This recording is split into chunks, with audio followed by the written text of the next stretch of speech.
ভাই কি ঠান্ডা! বাংলাদেশ থেকে আসার পর, কানাডায় আসার পরে সবচেয়ে বড় যে শখগুলা খাওয়া হয়েছে তার মধ্যে সবচেয়ে বড় শখ ছিল নাম্বার 1, দিস কোল্ড।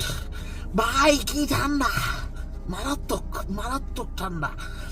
মানে বাসা থেকে বের হওয়ার পর থেকে যে কোনো সময় লাইক গাড়িতে বসে মিনিমাম 15 থেকে 20 মিনিট পর্যন্ত কাঁপাকাঁপি।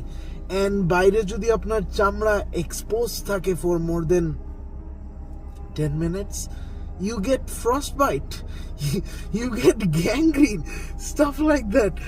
So yeah, number 2, bhai ki thanda. Number 2 is the price difference of things. বাংলাদেশের যে কোনো জিনিসের প্রাইস এখানে যখন আসার পরপরই দেখতাম যে 2-3 হাজার টাকা বা 3 থেকে 4 হাজার টাকা যে কোনো বেসিক মুরগির দাম, গরুর দাম, একটা শখ লাগতো। বাট এই শখটা খুব তাড়াতাড়ি রিকভার হয়ে যায়। অ্যান্ড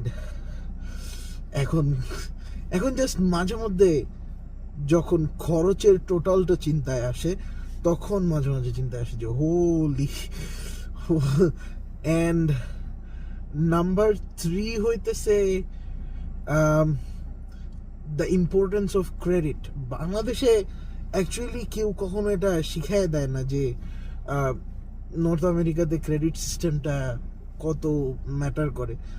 অ্যানাদার থিং, ভাই কি ঠান্ডা, যেটা এখানে আসার পরে রিয়েলাইজ হয় যে ভাই বাংলাদেশ থেকে এত মশলাপাতি এগুলা নিয়ে আসার কোনো নেসেসিটি নাই আসলে। Most of the things actually এখানে pretty available and pretty easy to purchase as well.